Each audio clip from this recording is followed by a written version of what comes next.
while ago, Lisa and I were looking for furniture, and I'm not the greatest shopper in the world, are you? I'm not the kind of guy you want to take shopping, so after about the ninth furniture store we were in, my wife is always looking for bargains, right? And then the 10th one we pulled up, and I was like, yeah, I'm crying uncle on this one, I'm staying in the car. So she goes in. About an hour goes by, and I text her, hey, are you lost in there? It's been an hour. Nothing. I text her back, nothing. So I call her. Goes to voicemail. Does this ever happen to you? You have someone that's shopping, you're trying to get a hold of them. So I've never been able to prove this, but I have this theory, is that when a teenage girl becomes a woman, all the women in their life secretly gather around and they hand her a book. And the book is called How to Deal with Men When They're Being Stupid. And notice it's endorsed by Oprah, and it is a step-by-step guide given to every woman on their 19th birthday. And the number one rule in this book that they share is, you can go to the next one, it's rule number one: when a man keeps bugging you when you're shopping, send him to voicemail. Have you ever done this? Send him to voicemail. When he asks, why didn't you answer your phone? You tell him, I'm so sorry. It was at the bottom of my purse. So, after text or calling her 4 more times, texting her 6 more times, and then sending her a no, you didn't gif, I actually started to get worried. I really started to get worried. So I went inside, and I looked for her for about 10 minutes, couldn't find her anywhere, and then walked by the back accounting office, you know, where they go and all the managers are and that sort of thing. And a woman says, sir, can I help you? And I said, yeah, I can't find my wife anywhere. Scared to death. Like, I've been calling her, I've been texting her. I just searched the whole place. I can't find her anywhere. And they said, well, what does she look like? And I said, she has long brown hair. She has a black coat on. She's gorgeous. You're not going to be able to miss her. And then she looked at me and she was like, you are a great man. I said, oh, I'm sorry, she said, no, seriously. Betty, did you hear him call his wife gorgeous? Yeah, I did. So they're going on, and then it hit me. I thought to myself, you know what? I am a great man. I don't think my wife realized how great of a man I am. And finally I found her, and when we got back to the car, we're driving away, and it hit me. Why would it take something like a fear of, like, I literally thought something happened to her, to just sort of unconsciously, without thinking it, just blurted out, oh, my wife's gorgeous, right? You know, and she doesn't hear that from me on a somewhat regular basis, you know, and I just thought, like, why is that the case? Why does it take an emergency to let your filters down, to let how you actually feel come out towards a person? Why is it so hard for any of us to talk this way about and to the people that we love? We're continuing our series, Alexa, Fix My Family. Pete and Lisa did a fantastic job. I just love the diversity of our speakers. And today what we're going to do is we're going to talk about what causes us to fear intimacy. And this isn't just about like marriage, but it's about all relationships. And the key, when the Bible talks about intimacy, it uses a Hebrew word, and I want to point it out to you. Genesis 2:24 says this, and this is why a man leaves his father and mother and is united. The Hebrew word united to his wife is the Hebrew word davok, which means to basically have it like go and stick yourself to and cement it to so that it can't be pulled apart. You're adhering to someone else. And that is, when the Bible talks about intimacy, it's physical intimacy is but one part of intimacy. When we're talking about intimacy, it's the ability with those that we love to connect with them deeply. Now, we all know, if you've ever done this before, you've taken the opposite end of magnets, right? And you've tried to push them together. We all at times have felt that with different people and at different times. But with the people that are in our family, it needs to be the opposite direction. It should be an instantaneous snap of the magnets coming together, but it's not. It takes work. And why is that the case? When we talk about intimacy, when it comes to marriage, this word davok conveys the idea of permanence and loyalty. And so in a marriage relationship, intimacy is what happens when two people permanently cement themselves together, davok, which affords them the opportunity to safely expose the core of who they are for the very first time in their lives. So there are a couple facts about this passage that are really important. Fact number one, marriage does not guarantee intimacy. But you will never experience intimacy without the safety and security of a lifelong marriage commitment.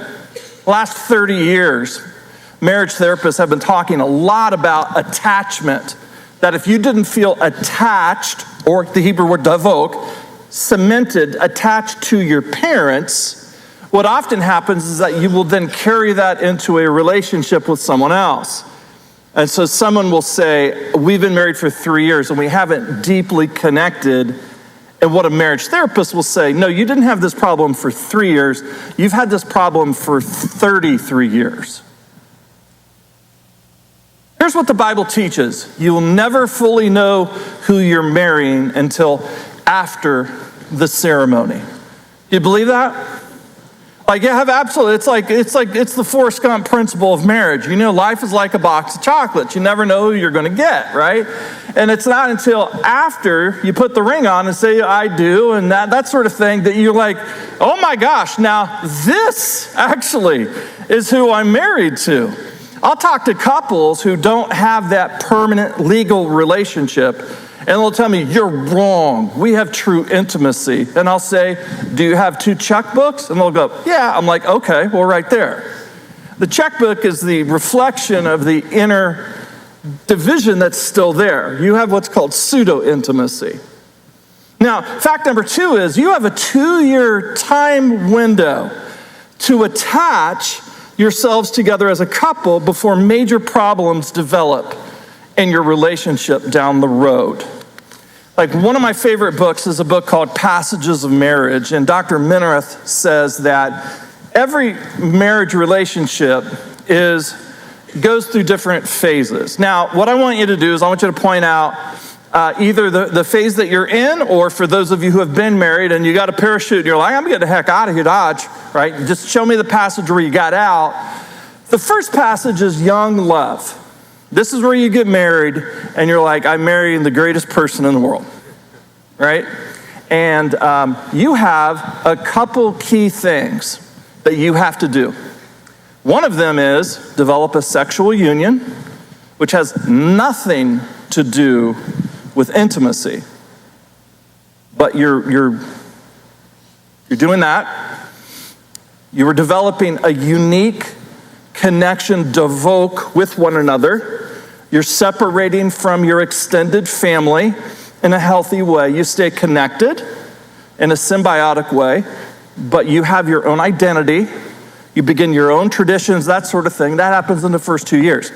If you don't get that done in the first 2 years, you carry that bad juju on down here. So there have been people here that have been married for 25, 30 years, and they get to the point where like, oh my gosh, we still are like opposite ends of a magnet. So you go to the second passage. This is the realistic love. This is where it sets in. You're like, okay, we're not going to get divorced. We're hanging in here, that sort of thing. And then the third passage is comfortable love. By and then you have dealt with all of your issues, by and large. Now, if you talk to Lisa, she will say it wasn't until our 12th year that we had real intimacy. You had the physical stuff, but the intimacy part, the davok, the connection. It wasn't until we went to dynamic marriage class that we started at this church, because we needed to fix all your marriages because you were all messed up that I realized, holy crap, I'm actually doing this for me. Like, I could not tell you what my wife's needs were. I need to be a good person. I need to be loyal and loving and that sort of, not a clue what her needs were. It wasn't until after we went through that class where the opposite ends of the magnet went 12 years in. Now,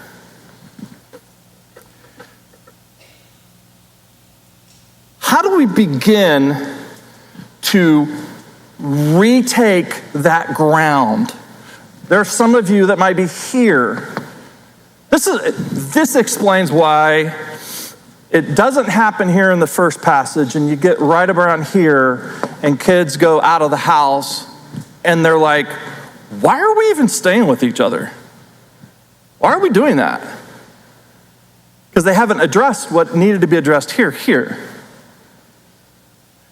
So there are 4 things quickly I want to talk about, and I want you to be honest, whether you're married or not, in your relationships in your family, sibling to sibling, parent to child, child to parent. I want you to tell me if some of these things are prevalent in the way you act towards one another. Number 1, 4 things that drive away intimacy: sarcasm. How many of you are really good at sarcasm? If you're next to someone that's just sarcastic and they're awesome at it, because it is a skill, go ahead and just lean over and elbow them in the gut till they barf. Just do that really fast. Sarcasm comes from 2 Greek words.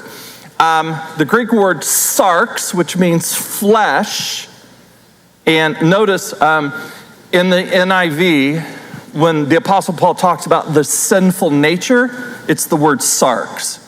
It's the word sarx for flesh and kopta, which means to cut. And what it means is essentially, this is a person, every time that they're sarcastic with you, even if it's funny, there's still a little nick, right? There's a little bit of truth to that. And it's just really hard to be in a relationship with someone and have intimacy where you're getting nicked all the time, right? It's just really, really difficult. So if you fear intimacy, or if it's uncomfortable with you, or if you have never experienced real intimacy in a relationship, you're going to use sarcasm as a way to keep person at a distance. You'll do it with your kids, you'll do it with your husband, you'll do it with your wife, you'll do it with your parents. That's who you are. You're funny. No, you're not. You're not. There's something missing. That's why you keep doing it. Second thing that we constantly see with someone that has difficulty with intimacy is they're changing the subject when things get vulnerable. You know anybody that does that? Things get like, there's a moment there, and rather than just sitting in the moment, they'll quickly change the topic. These people are super annoying because I am very good at this, okay? And my kids have pointed this out, my wife have pointed this out, that we'll be in the middle whenever something gets really tense in a moment. I'll be like, man, the Red Sox are playing, out of nowhere. I'll just change it. And then my family has gotten to the point, honestly, it wasn't until I sat down, and I didn't want to turn this into a therapy session, but we're going to anyway. So they would point out every time when something gets vulnerable, we need, if you didn't want the occasional difficult relationship, you shouldn't have 3 daughters. Told me that. Let us work this out. Why is it that you keep interrupting this and changing the subject?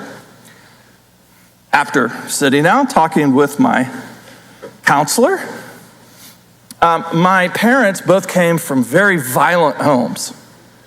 My dad tells me that when he was about 11 or 12, his older brother, who was 2 years older himself, would have made him 13.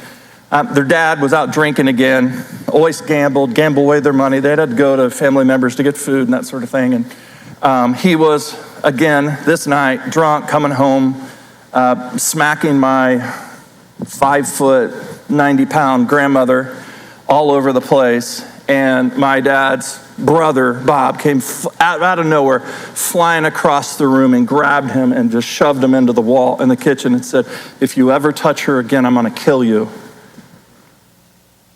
I will kill you."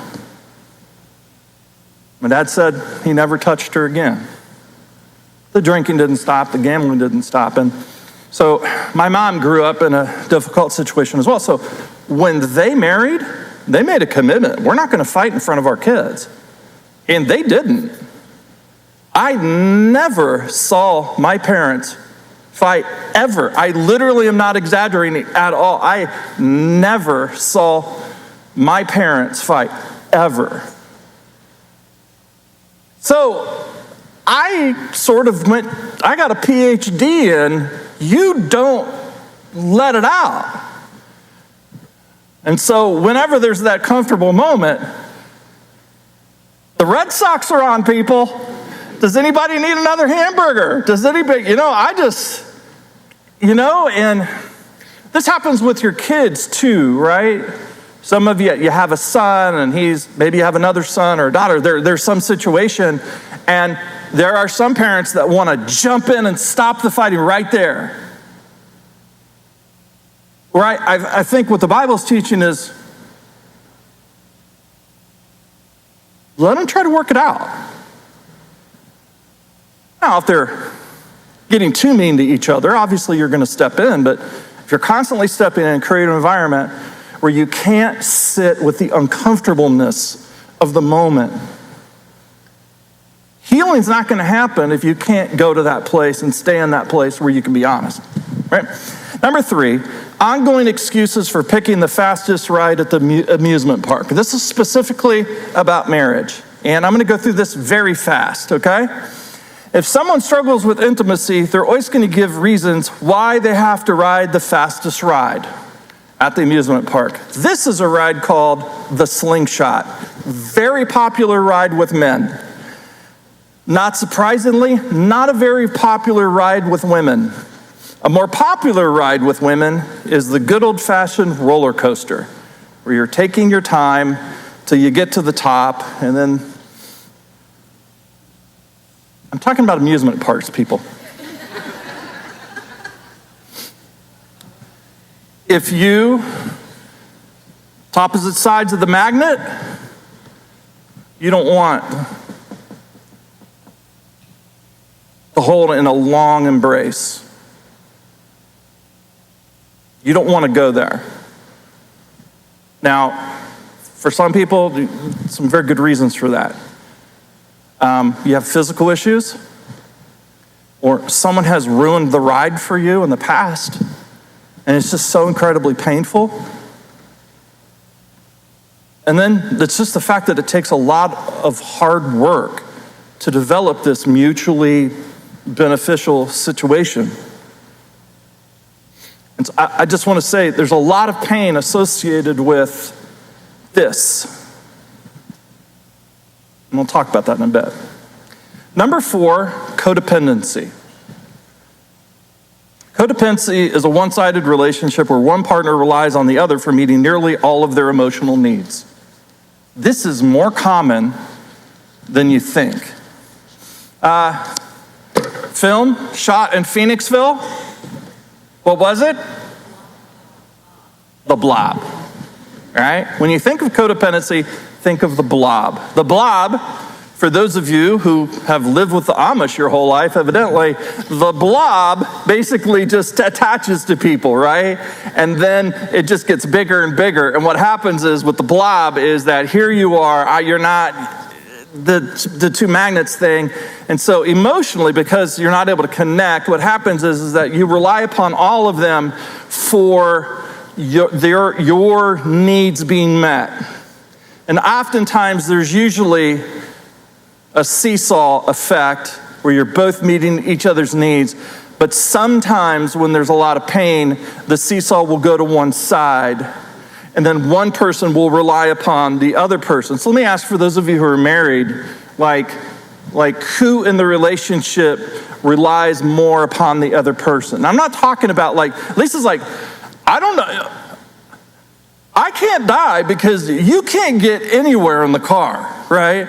Like literally, I will drive by exits and like, how do you even get anywhere without me in the car, right? I'm not talking about that kind of stuff. Who is the person in the relationship that is giving, and who is the person that is taking? That's this.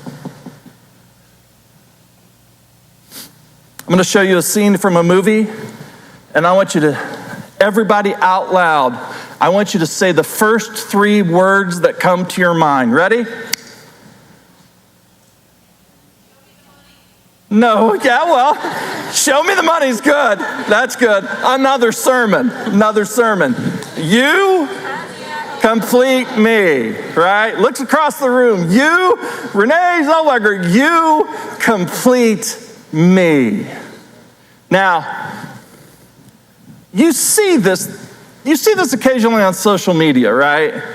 You know, at birthdays and maybe an anniversary, you're gonna share, like, I call it the ode to my lover.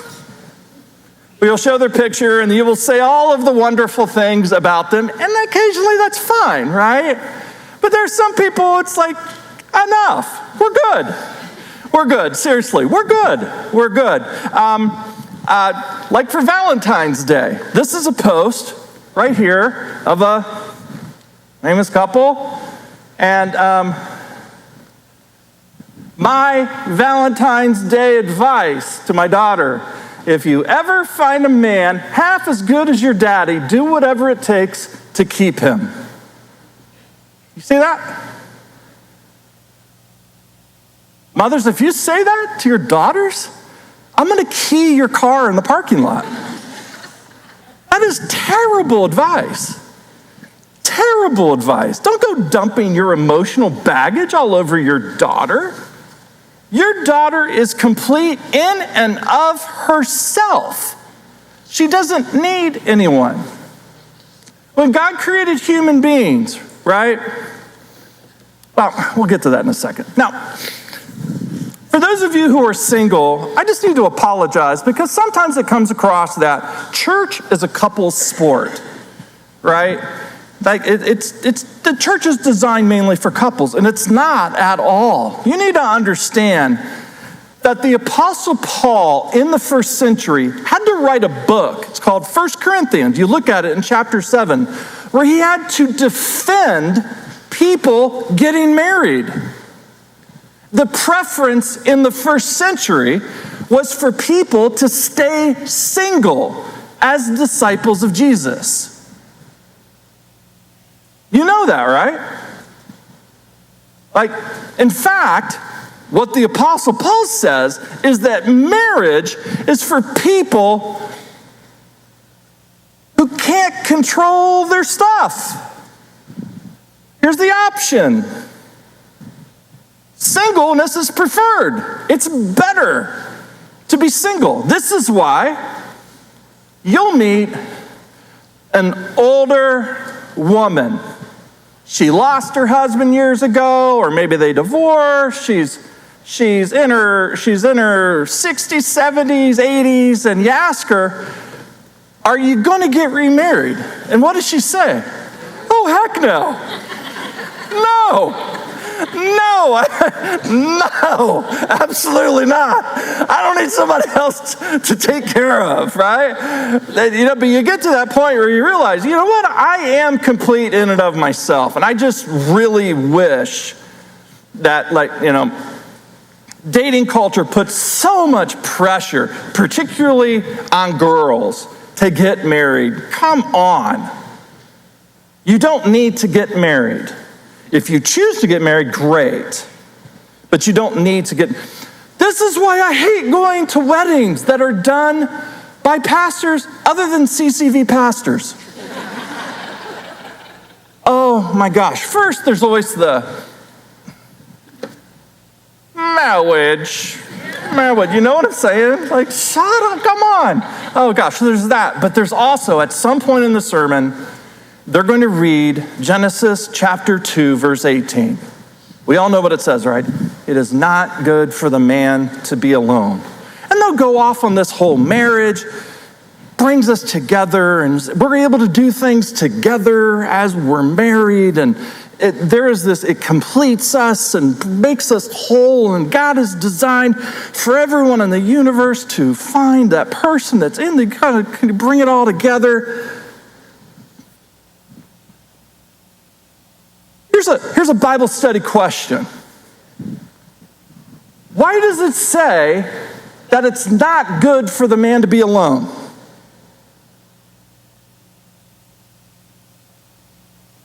Because he's the only human being on the planet. Not because he's incomplete. He literally is the only human being on the planet, like The Martian with Matt Damon.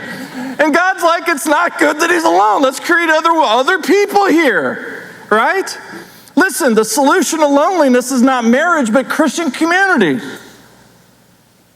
And if you don't believe me, just talk to lonely Christian married women. Nobody feels alone when they're in community with other Christians. And the goal then, for those of you who choose to get married, is to feel that same intimacy together. Don't raise your hands, but for those of you who are joining us online, and for those of you who are here, how many of you are married and you're still lonely? Sometimes some of the loneliest people on the planet are extroverts. I love extroverts. Extroverts are awesome. As an introvert, you're at a party, you let the extroverts talk, right? You guys are awesome at it, right? Love extroverts, married to an extrovert. Introverts, we're very self-aware. We have debilitating self-awareness. We get that as introverts. But extroverts, sometimes you need to be remembered that talking and showing affection is an ingenious way to keep your partner from pushing harder to get to know the real you. Just like Kierkegaard says, happiness is a brilliant way to hide despair. Affection is a brilliant way to hide your loneliness. So, intimacy is what happens when two people, they're cemented, right, in a family. You have siblings, you're together. You're never going to change that. You're never going to change who your mom is, your dad is. You're together, right? So how do we move forward? I have 4 things, and these are 4 pieces of homework that I want to give you. And I want you to write these down, okay? Number 1, for those of you who are single, please address your brokenness before you get into a serious relationship.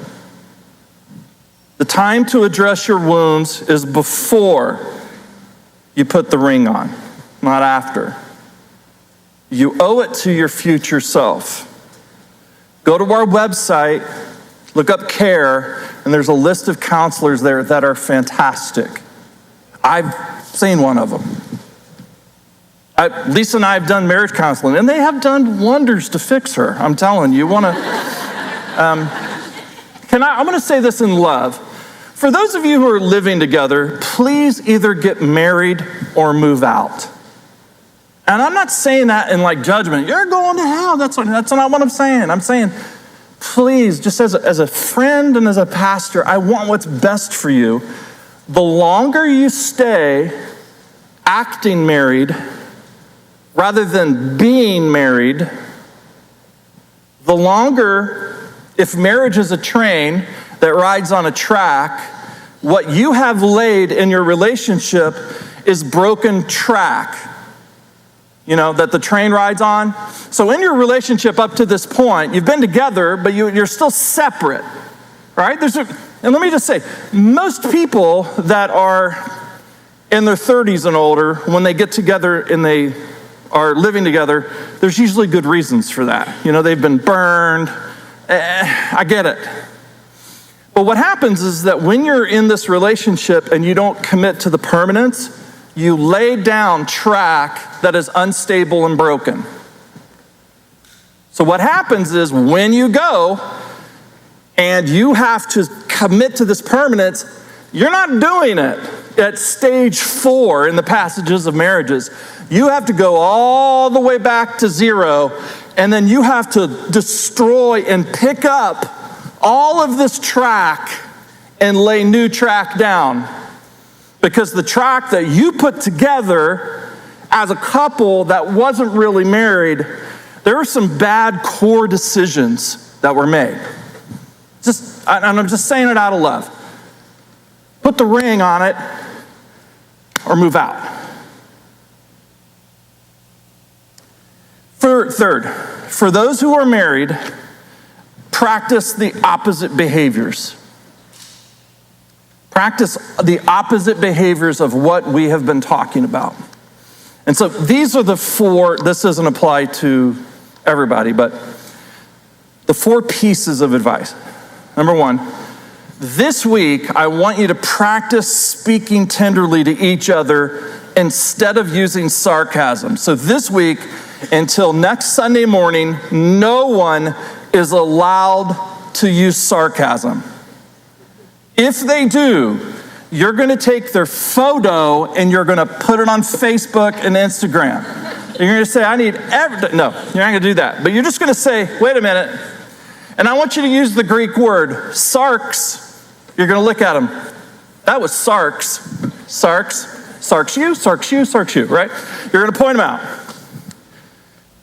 I want you to take a week of saying, I'm not going to nick the people in my family. I'm not going to nick them.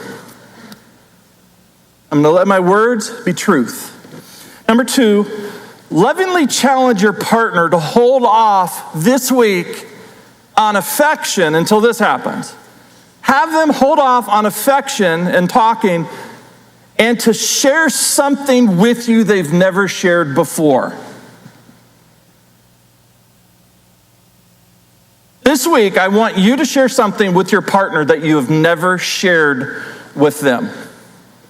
I'm not talking about going and grabbing this skeleton from the past or whatever. I'm not talking about that. But what is something that you could share that they've never heard from you before? And until that happens, no kissing, no hugging, no affection until they share that. You willing to do that? So that means this afternoon, I want you to share something with them that you've never shared with them before. And what does that do? You both do that, and I'm talking about parents with kids, kids with parents. It creates a safe environment to be real, okay? Number 3, practice staying in the awkwardness of vulnerable moments as they arise instead of changing the topic. This week, and someone's going to bring something up, something's going to happen, and inside of you, you're going to be like, wait, the alarm's going off. We have to avoid this. You're going to say, tell me more.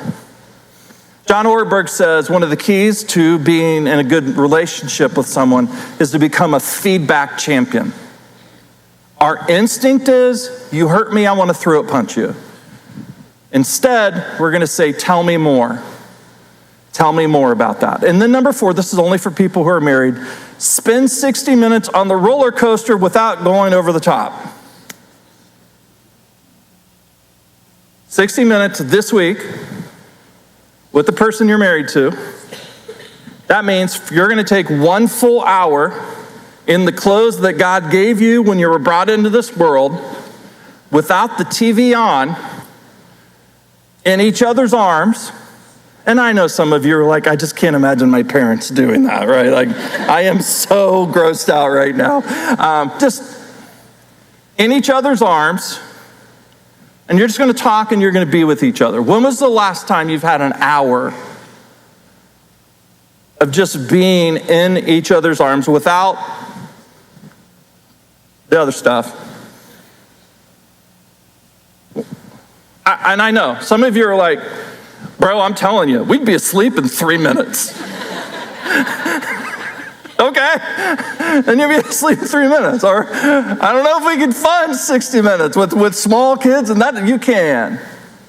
But just this week, that's part of the homework. 60 minutes, just together, to hold each other, and just to talk. That's it. So that's your homework. And I don't need a report on the homework next Sunday. God, we thank you so much for our church family. We thank you for the wisdom that's in Scripture. All of us are like trees that have a little bit of a crack in the foundation. And God, we need to be a part of the forest where the trees come beside us and give us the nutrients. Lift us up. God, I pray that this week, the anger that is shared from a child to a parent could be replaced with a pause. That the quick reaction, maybe a sarcastic reaction in the car, not really thinking about it, could be replaced by a pause. And a very quick peck on the cheek could be replaced by being together. Thank you for making us new and for allowing us to be born again and again and again and again. In Jesus' name, amen. Thanks for watching today's message. Make sure to check out Brian's new book, Finding Favor, God's Blessings Beyond Health, Wealth, and Happiness. To sign up for Brian's newsletter, please go to Brian's website at brianjones.com.